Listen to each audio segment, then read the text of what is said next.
Hello everyone, 1 o'clock. Welcome. Who have we got online? Just the chambers at this point in time. Okay, excellent. John Caldwell and Pernille Fletcher. Okay, cool. Let's begin. Perfect, easy. Over to you. So we've got this workshop today about forecasting, which is heavily linked to our annual plan process and some proposed changes that we're bringing to you today. So we'll just kick off by hopefully my clickers. Oh, there we go. The purpose of this workshop's to talk about forecasting processes for the other year. So this is on the back of a new system that we implemented the year before, in 2023, to handle our annual plan and LTP processes. There was always a stage 2 to this, or a phase 2, which was forecasting. As we have been reviewing the annual plan capital program and looking at the future of forecasting, we identified some kind of changes we wanted to propose to how we do things and how we manage our budgets here. So I'll start off with kind of, what's led us to this point. So carry forwards were 46.5 million last year, getting close to 50 million, which is a substantial amount. LTP debt assumptions were based on expected delivery, and there's a reason why I wanted to highlight that. We didn't rate for delivery of our long-term plan plus carry forwards, because we would have been rating for delivery of kind of $140 million, which we knew was not going to happen. So we actually manually adjusted the debt assumptions down based on what we thought delivery would be, which is a little bit of an unusual way to go about it, but we did get it past audit without explanations. In 2023, as I said, we implemented IBIS Breeze system to better manage our annual plan and LTP process. Look, without implementation of that system, I think it would have been a real challenge to get through LTP. IBIS Breeze is probably one of the only LTP annual plan systems that does local government specific work really well, because local government funding and how we fund our OPEX and CAPEX projects is a little bit unique. There's no system that's specific for local government other than that. So a lot of councils ended up using spreadsheets a lot. And of course, there's a lot of room for error and a lot of manual process that takes place without Breeze. So that's kind of why we went with that. The forecasting system was completed early 2025. I think it was in our business plan to be completed a little bit earlier than that, but given all the other work for the finance team, it took a little bit longer than anticipated, and we really wanted to get it right for the business, because when we introduced it, we didn't want kind of challenges with it not being quite right. So Jeanette and the team spent quite a lot of time on getting the system ready to go. In line with that, we updated the monthly performance report last year to include an approved budget column and any forecasting changes and notes to what those were, as in if they were approved by council or CE delegations, was included in those reports. So that change was made in your first one of the year. Actually, it might have been a little bit later but it was pre-September, say last year. And we made some ad hoc changes this year as our first step of embedding the system. So I think there were a couple of changes reported through the performance report. One was the asbestos issue, the asbestos budget, which was approved by council, and then there was another budget change that was approved within Julie's delegation. Now, what we're proposing going forward is 2 sets of reforecasting time each year for budget managers. So this is real focus work on forecasting, because we do expect ad hoc changes to be encourage at any time, and because we're reporting to you monthly, if we've got any changes that require council approval before they're adopted, we would be using a monthly process. But we want 2 kind of real focus times with the business, and that is generally aligned with our peers. Now, look, I think our risk and assurance chair was telling us the other day that a lot of people, or a lot of councils he looks after, are actually monitoring their budgets a little bit closer than that, as in doing monthly focus forecasts. And again, that's due to the uncertainty in the environment at the moment. I don't think we're there yet, because this is, you know, quite new to us. So what we're proposing is kind of, I would say, aligned with what our peers used to do, probably a little bit on the lower side of what we're seeing as a result of the uncertain economic environment. Then we want to report those to council as we already have with the couple of ad hoc changes we've done this year, through the monthly performance report with any required budget approvals and resolutions completed as applicable. So if there's a change that requires council approval, so it's not within Julie's delegation, then that's where we would be getting resolutions done, as well as proposing changes to any budgets as appropriate. So you have to take questions as we go? Yeah. John, Yeah. do you have one? Thanks, Kevin.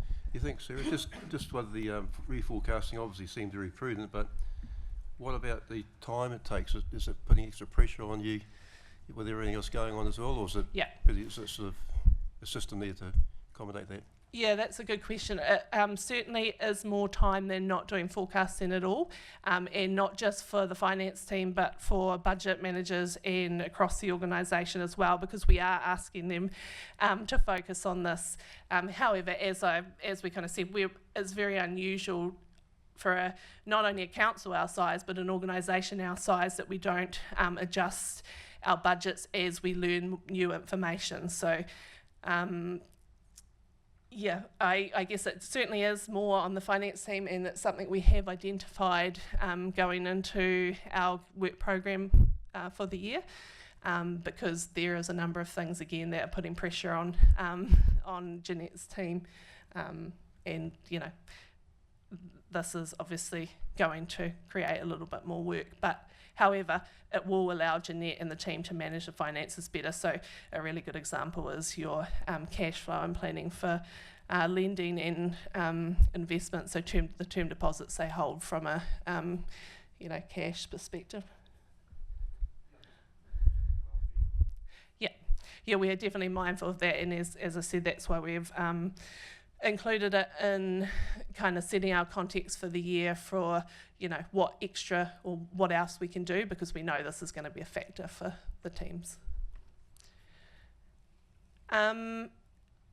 So any changes, as we had already kind of tested out this year, will be reflected in approved budget, but they won't be in that approved budget obviously until they've undertaken a council resolution, or again, if it's within Julie's delegation, it would go straight in if she's approved it. And then, as I said, ad hoc forecasting will be encouraged outside of these times. So when we're talking to Bruce and he's saying, you know, other councils are doing monthly forecasting, we can kind of say, well, actually, you know, the finance team does sit down, the finance business partners sit down with each budget manager every month. And they do have those conversations, and anything significant will certainly be raised earlier than the twice a year forecasting. If anyone's interested, and I don't know, maybe it's just because I'm an accountant and this seems interesting, but that's kind of what the forecasting screen looks like for staff. So a very common kind of budget system, which splits it in. And now I use the finance budget. I hope Jeanette's okay with that. I just picked one, and I figured if anyone looks after their budgets, it's finance. But that's kind of and so you can see actually on where it's got the red and green numbers, so that's your variance, right? And that's where people can identify, budget managers can identify where their forecasts, so you've got all the columns for the month, and as your actuals are updating, that's leading into your total line. So you can see exactly where you're looking off track and where budgets might need to be adjusted. So each month the actuals get updated.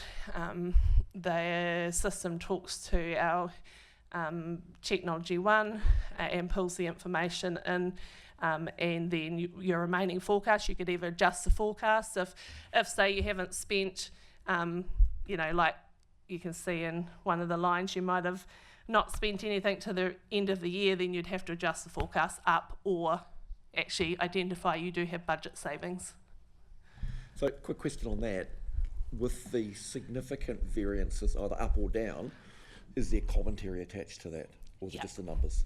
Yeah, so there is a space there, if you can see at the side, there's a thumbs up. So that's when it's ready to go for approval. But of course, because it is recorded in the system as a change that we want to process, there's an area to add comments because that'll end up in Julie's plate for the most part. And just probably noting, and to John's point, we've certainly... there's a couple of budget lines there in Jeanette's budget for $200. We certainly wouldn't be making any changes in smaller budgets. So it would be if we've identified probably $10,000 or $20,000 kind of amounts, not anything lower than that. And again, we're working to a bottom line. So we've got, we have budget set for travel and conferences, but you might spend more on travel and less in conferences or whatever, and that's still intended for that same thing. So we wouldn't waste the finance time and the organisation's time adjusting those sort of things. Yeah, no, that's why I'm not too concerned about budget lines that are aggregated over an even monthly budget, whereas we all know that some of those budgets get spent in a particular time frame. Yep. It's more we've got a project or we've got whatever we're working on and there is a significant up or down. That's kind of where I was focused. Yeah, and we can do a little bit of work to take the pressure off the team when it comes to your forecast monthly spend, so we can say Jeanette and the team can set it up to spread it over the 12 months evenly, or in some cases, as you say, there's we know there's seasonal stuff like our transportation budgets and stuff are often more in the warmer months. So Jeanette and the team can do a little bit of that work as well, but more automated. But it's just, I guess it gets people to think, if I haven't spent this $10,000, am I going to spend, $3,000 a month for the rest of the year if I'm sitting in March? And that's, when we'd get the benefits of, actually I've identified I'm not going to spend this, but I know such and such over here has got a need for some budget. So, and then I'm just probably... This is a reminder of, obviously that's April report, but that's where our budget changes have been reported. So we've got our year-to-date, obviously, and our full-year LTP, which would be an annual plan for next year, and then the forecast, and where there's a variance, we've explained why in those notes down the bottom. So what does this mean for that? Oh, gone.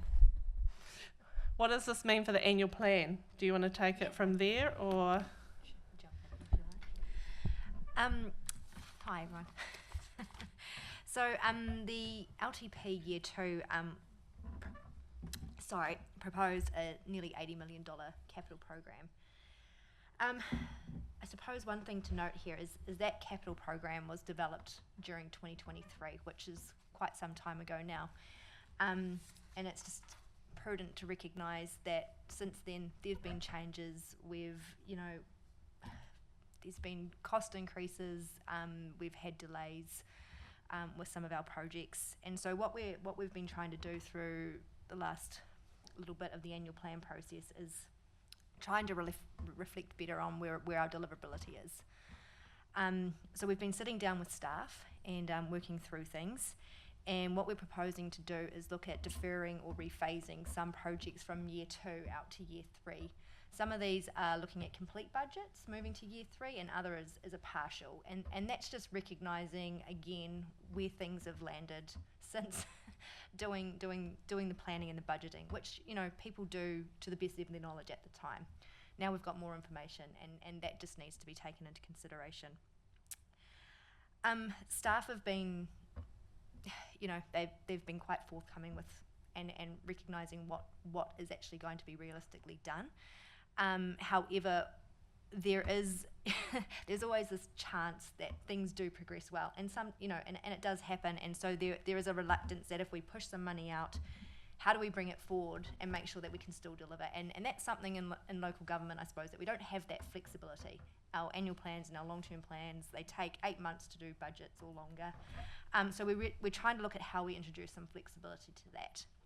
And so with that, what we're proposing is to seek some delegation to Julie, CEO, to allow the projects that we've identified on the next couple of slides to basically shift budget from year 2 to year 3 and year 3 back if the project's going well. This would be reported monthly or that, yep.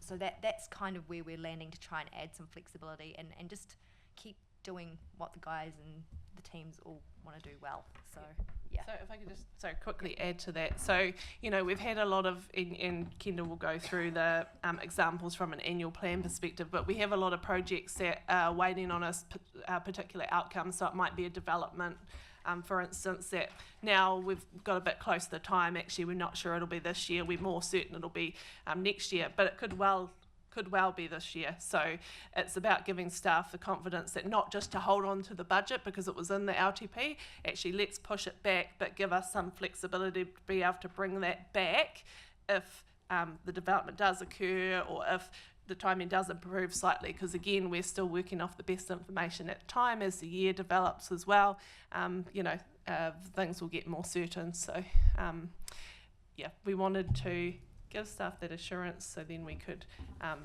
do some more appropriate forecasting. Cool. That's great.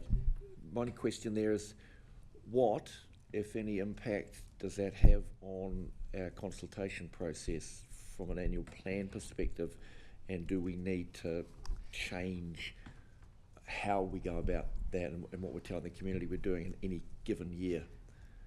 Yeah, that's a good question, and it'll probably make a lot more sense when we have a look at the projects and the commentary that Kendall's going to go over next. But we have assessed our, you know, based on these projects, if they do get pushed out, we've assessed the significance to each activity. So basically, legislation says you have to consult if there are significant changes to significant activities. We don't believe there are any significant changes, and as you'll see as we go through them, a lot of them are that it's just phased slightly different. So, you know, we expected we might start it in September, but now we're going to spend less this year, but it's going to then flow into the next year. So yeah, it'll make more sense when Kendall goes over the detail. You may need to tell me to hold my horses here. I don't know, you might be getting to this, but does that mean that you can bring projects forward too? Because if you're delaying some because there's an issue, or could you then bring it forward and then delivery's a bit smoother in general?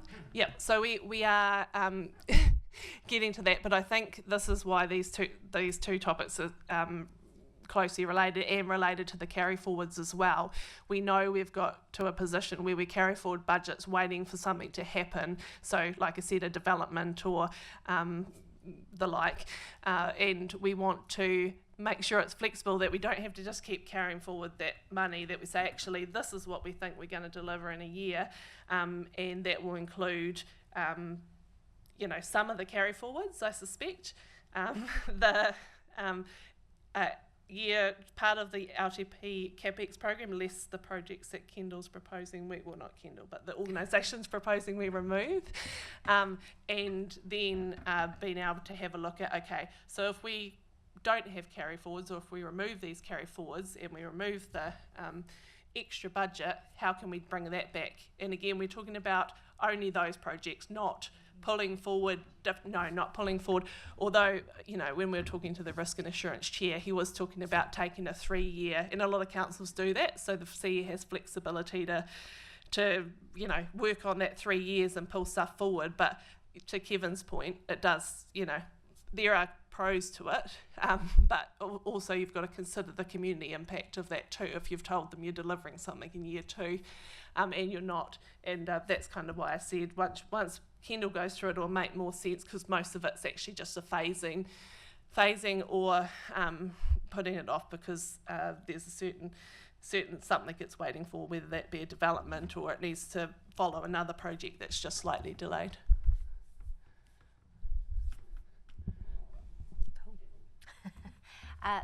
So there's 23 projects that are on the following slides to go through.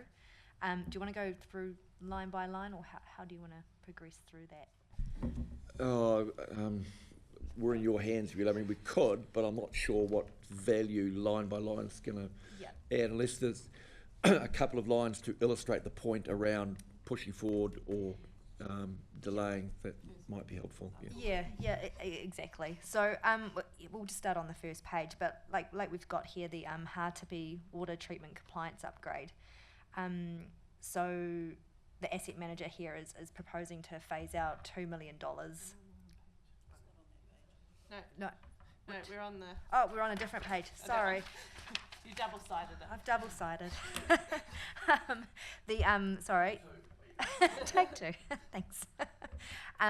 So the new footpath up adjacent, the new pack and save up on Crown Road, Napier Road, up by Mitre 10. So one of the projects there is a footpath, but it's dependent on the pack and save going there as part of their conditions and things like that. So that the team can't actually do the work until the pack and save is there.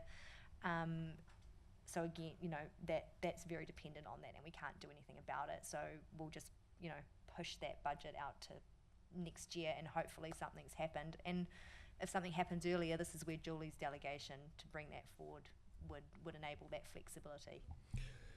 I guess one of the other issues there is not just we've consulted on this and it's dependent upon other things occurring, but we've set a budget line of 152,000. We push it out for a year, then we're going to run into the beast of inflation, and whether that budget for this year is still going to be adequate in a subsequent year. I suppose looking at that realistically, if we couldn't deliver this project anyway in year 2 because of that reliance on the pack and save, we would end up carrying forward that budget anyway, and those same issues would arise. So that's essentially what we're doing, is we're realistically looking at the timing of when things can happen, rather than leaving it to the carry forward process and doing it that way. We have a carry forward issue, and we're trying to work through it. We don't want to rate people with things we can't deliver. So this is, at the end of the day, about us being practical in terms of what we can and can't deliver, and allowing flexibility to be able to push out or move stuff forward, hopefully, so that we create a bit more flexibility in the organisation and flexibility for ratepayers. But ultimately, this is actually us just being really practical too, in terms of what we think we can deliver. Yeah, and again, just, you know, reiterating, when the teams are doing their LTP budgets, you know, they are using the best information that they have at the time, and it's been nearly 3 years since then, and things happen. And we've to that point, we've continued to make adjustments based on not rating too much for capex that we wouldn't deliver, then having this carry forward and carrying forward the budget. But we did promise audit that we would fix in this 3 years, and that we would improve what we're doing from a forecast and financial perspective. So again, this is kind of the solution we are hoping would be able to work for that as well. Just a query on that, and it could be a bit operational, but 2 points. So that particular money isn't linked into any part of the footpath that's going to go past the McDonald's. That's pretty well underway. Good question. Through the chair, I'm not entirely sure off the top of my head, but I mean, obviously McDonald's is moving along pretty quickly at the moment, as you see when you drive up that way. So I would like to think we have projects in hand for that. But I can't categorically answer that question, but I can find out. And the other point was a number of people have complained about that very dangerous crossing down by the big roundabout further past the hot pools on Napier Road, and the walkways come away a bit. And well, I'm thinking this is new footpath, an old one that's quite dangerous is still sitting there hanging out over the gully. Yeah, you're meaning the down by Kittle Drive intersection and the closed footpath that we've had for some time. Yeah, well, I believe we've already got that one in hand at the moment. I'm pretty sure with design work for the replacement footpath there. We've got geotech work we have to get done, but I'm happy to talk to you offline about that. Jeanette just came to remind me that our system actually does add inflation or take it away depending on the year, because it's always set at base year when you prepare the LTP. So if you move something a year, it actually automatically inflates it.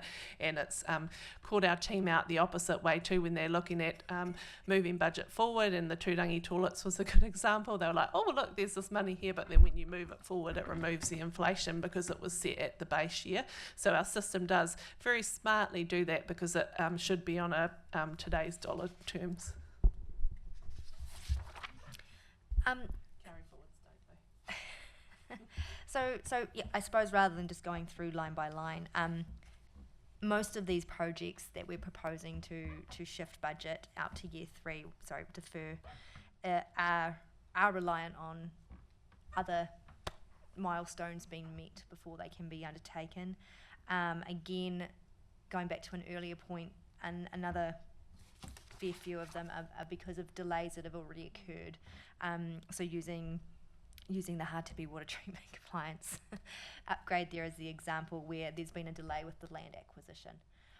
So it's reflecting that what has happened and what we know hasn't happened, and how we can just add some flexibility into the process. And in some cases, actually, I think there was one just back here on waiting to confirm co-funding with the college. That might happen, right? So at the moment, the teams are thinking, actually, we haven't confirmed that yet, so we're going to assume it won't happen, but the college might come to us and say, hey, you've got funding, can you bring that back? And then that's, again, what the kind of flexibility we're trying to build in. We do not believe that's going to be solved in the next year or then the project completed, but it may well do so. So just go back to that slide. So second from the bottom, so if I look at the commentary or the reason there, if hypothetically we have not less requests, but the reason for a project to be initiated in the first place completely vanishes, is there the ability with what you're proposing that actually we just can it? Because there may be that we push it forward, and then not all of a sudden, but you get to a stage where actually we don't need to do this anyway. Yeah, and I suppose, you know, we're sitting at year 2, going into year 2, the next financial year. We will be starting our year 3 annual plan in September, October. We will be re-looking at everything again, and then also, you know, starting next year, we'll be starting our planning for the long-term plan. So we have all these things happening soon where we will be re-looking at all these things, Mr. Chair. And you'll see on this page here is actually that exact situation where we've said actually we don't need the budget at all, and this is why. And I guess the other example that's in my mind is we've got a project manager that said that it actually takes 2 months for him to be out, you know, projects running ahead of schedule, and it's actually taking some time, up to 2 months, for him to get the money to be moved forward, and that's a delay in that process. So I guess it's asking for some flexibility that does occur in other councils, and we have been working really hard to be able to put this system in place, and we're at the point of kind of launching it, really.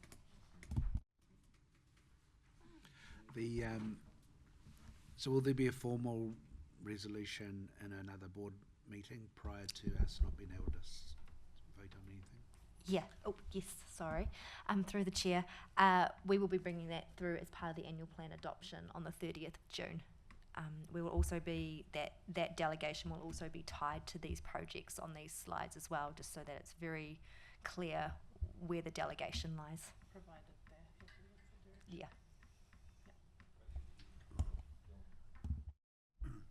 Yeah, I guess that was sort of what I was getting at with my question before, because we've had issues where with water they needed to bring budget forward to be able to complete something. So that was kind of what I was meaning. So that's good to know, because time is a bit of a risk to budgets as well, as we know. Yeah, absolutely. And because we've asked the organisation to be brave here, we're asking for a significant change in our carry forwards, which is kind of the next thing we'll be coming to talk to you about as well. And we're doing things a little bit different. So the organisation, the budget managers need that reassurance that actually, if, as I said, if Taupō came to us and said, actually, we've got the funding now, cool, let's go, that we can say, oh, okay, yep. Am I allowed to bring that budget forward? So that would negate the need to then bring it, get a paper to council, take 2 or 3 months to get the approval. But again, in a way that keeps us safe, so only for these projects. Right. And to Kevin's point, we have cancelled some of them as well, where we've said, well, actually, we don't need that ability to bring it forward because... Thank you. Yes, firstly, I think obviously, delegation seems, being a living document, makes perfect sense as long as we're within the rules of engagement.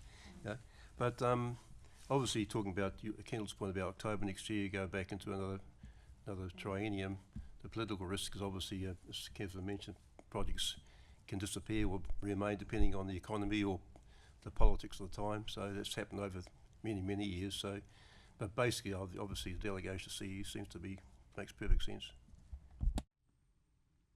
Supplementary question. So this list will be a part of the resolution if it's only this list, and you'll cut out the bit where it's talks about budget phased, or you leave that in, or will it just be the budget? It'll just be the amount we've moved out, and it'll say the CE has delegations to bring forward these particular budgets and list them, again, to keep everyone safe, not only elected members, but Julie as well. Should I go to the next slide? Yeah. You can probably move on to... So were there any particular questions about any of the projects that are sitting there, or... Did I see in-boom car parking somewhere? Yes. Yeah, and it was subject to coming out or district plan. I didn't quite get the reading of that. Yeah, so the on-site parking provisions. So through the national, the NPSUD, the government required councils to remove all the parking requirements out of the district plan.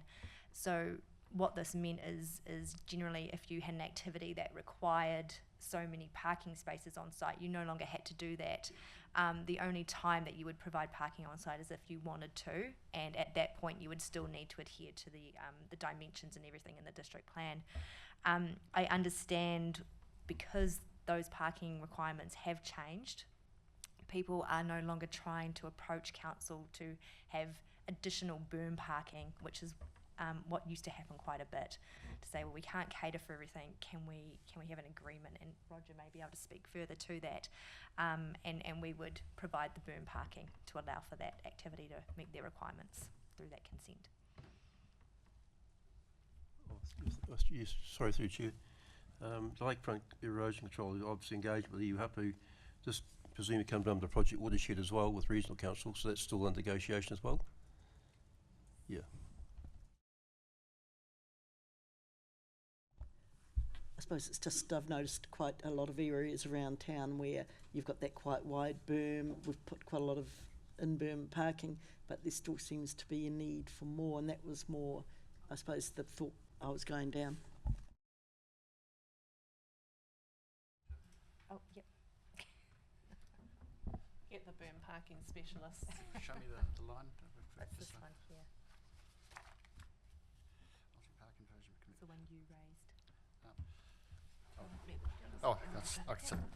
I'm going to squeeze something little. Through the chair.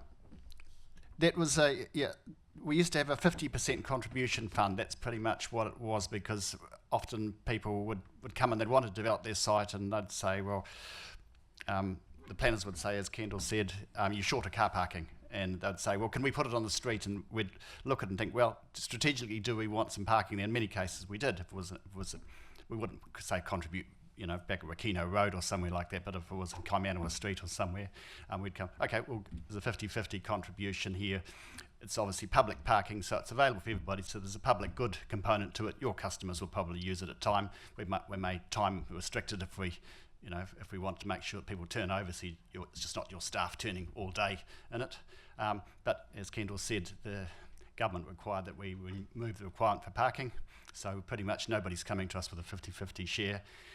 If we were going to do burn parking, to extend it would be a capital works project on its own. You know, we'll identify Kaimanawa Street, we're going to do a block and it'll be a specific project. This $41,000, you can see it doesn't buy you many parks. So it was just a provisional, so that when people ask, but people aren't asking, so it's okay, we can probably delete the line.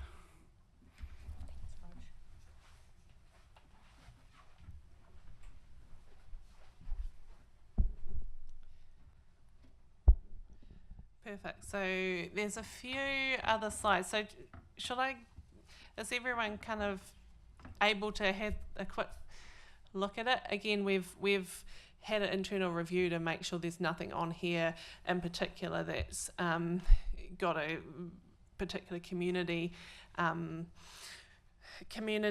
promise or a community impact that we obviously did not want to happen.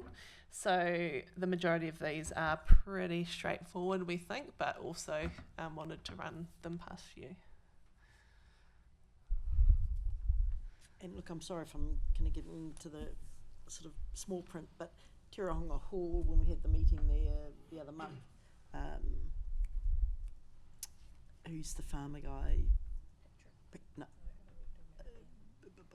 on the Mangakino committee, Mark was talking, you know, and you're looking at, was it 25k, the wash down of the building, and I wondered if, just a note, that is that in that part of the budget? Because it seems like a bird hitting zone. There's bird shit everywhere. Yeah. So this is actually ground renewals. Yeah. That would be maintenance. So this ground renewals, as they said, the parks team are going to do a bit of that work themselves, so they might not require full budget. But again, to our earlier points, they might get in and actually decide that it's going to cost more, and that's where they can go to Julie and say, hey Julie, actually I didn't think it was going to cost 25,000, but as it turns out, here are my you know, here are the things that need doing. Can I please have that budget back?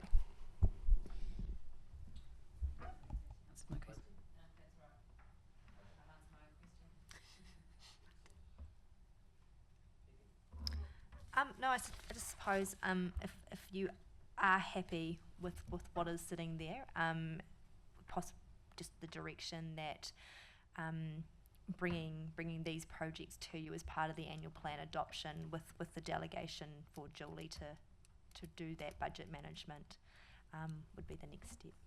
So just so we're clear, there is nothing new in this project list. These are ones that have already been passed us. We've already agreed to them in long-term plan. No rates impact. Sorry? No rates impact. No rates. So there's a zero rates impact on this. Yep. This is around scheduling primarily and authority to mix and match the priority order. Yeah. Okay, that's fine. I've already approved things, and again, coming back to that, ensuring we don't need to consult on the annual plan, but also thinking about if there were things that were major, then you'd possibly be looking at an LTP amendment, which is not ideal. So these 3 years, you know, they're kind of reasonably set in stone. So we're certainly not doing anything to compromise our the 3 years of the 10-year plan. Yeah, that's fine. And just for completeness, there are a number of other projects sitting in the capital program for year 2. And year 3, where you know it's a multi-year project. Those ones that aren't included in here, that they will still come to you if they're trying to bring budget forward a year. You know, if their project is progressing really, really well, they will still bring a paper to council to formally seek that fund being brought forward. How does that address the issue of project managers needing to prepare 2 months in advance if things are going really well. So isn't that part of what we're trying to alleviate here? Yeah, I think that's what I was talking about earlier. To go one step further, we would be looking at that 3 years. This is new to us, and we did want to build confidence from an elected member perspective. And again, yes, it's a pain for budget managers to have to come through council for resolution, but these are ones we can't advise you of here and now, so I think that is appropriate, whereas the ones we are advising are these specific projects, and we're saying, hey, if we did need if the circumstances that we've assumed as the time's got closer has changed, as the time gets even closer, as we move along, then we want some assurance there, because otherwise we'd probably be coming back to you every 5 minutes rather than hopefully the 1 or 2 times a year that we might need to come for bringing budget forward from year 3. And that might be a future direction, but we thought this was a nice middle compromise.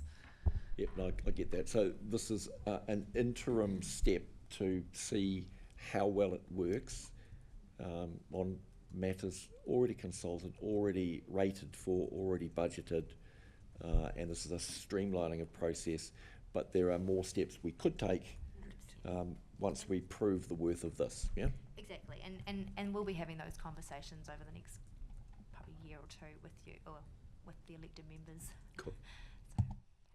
And just again reiterating that when, if Julie approves pulling forward budget, if elected members approve this and Julie approves pulling forward a budget that's been deferred, then that will be reported at the next council meeting. So again, it's not like it will, be, you guys won't be aware of what's going on a very regular basis. And am I understanding correctly that some of this will actually be reported on? We'll be getting a bit of a heads up with the monthly reports that we get, the performance reports anyway. So it's not going to come at us out of the blue. Yeah. Yeah. Perfect. So that leads into our conversation. What about carry forwards? So obviously there are a couple of different parts of this. So carry forward process is always completed early in the year, July, August. We don't know until obviously we've finalised June what the carry forward situation looks like. However, we have gone out to the organisation and said that we want to do things better in this space as well. So lots of the previous carry forwards are also dependent on specific circumstances, such as development occurring or specific situations or another project dependent. And again, some of those, not all, some of those have been held because we're waiting for those different things yet not necessarily expected to be delivered this year. So in light of the proposed changes we're recommending for the annual plan and our ability to forecast and what we're looking to do in that space, we would like to leave only carry forwards we expect to deliver in 2025, 2026 in the mix, rather than having this large number. And we've asked our teams to go away and cut any without the high likelihood of delivering next year. So we will come back to you on this specifically because it is a specific item, but we are likely to be requesting similar delegations, so for those budgets to be able to be brought back if situation occurs.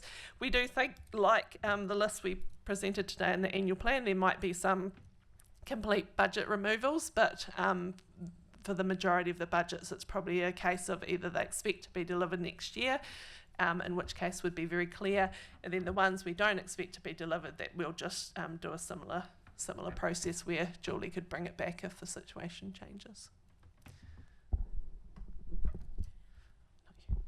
So I guess the big question for today, and recognising it's a workshop, but we really just wanted to make sure that you guys were comfortable with this approach, given we're bringing you an annual plan with this. We're proposing to bring in an annual plan with the capital removed and the delegation for Julie to bring them back. But are you comfortable with that approach, I guess, is our question. Team, conscious of about half of us here and online, general comfort with the proposal? Yeah. Yeah, Rachel? I like the ability to be a bit agile because, you know, as you say, we plan these things so far in advance, so much changes, and then it's like turning the Titanic around just to try and keep up. So I think it's a good move, a good step in the right direction, and I like that we're taking a phased approach so we can sort of gauge how well it's going and adjust if necessary. I'm broadly in favour. Yes, I totally agree. Support Rachel's comments, even though I won't be here next year. But I mean, obviously, I see it's a living document, and it just makes perfect sense to be agile as well. As Kevin said, an interim thing is obviously can be adjusted or as transparently delivered. So I'm happy. Yep, I'm comfortable. It seems to be an eminently sensible approach, giving project managers more flexibility. We're doing what we say we're going to do, but we're not locked into a rigid program. So the program works for us, not us for the program, is I guess would be my view of that. So yeah, broadly speaking, yep, makes sense.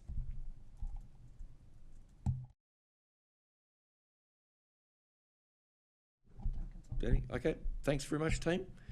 Appreciate your time. Yeah, thank you. Thanks for Any listening. no last words? Oh, no, look, we're just looking forward to changing our approach to carry forwards. We do know that we're in a little bit of an uncomfortable position when we're carrying forward, you know, almost $50 million a year. So we are looking forward to changing that approach and just doing things a better way. And yeah, cool. All right, well then I will have the last words.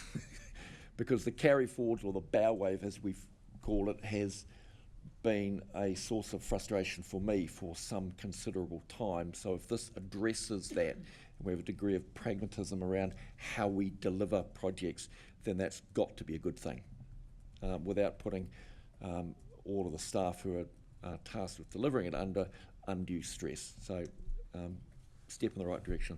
So thank you, and with that we'll close the workshop.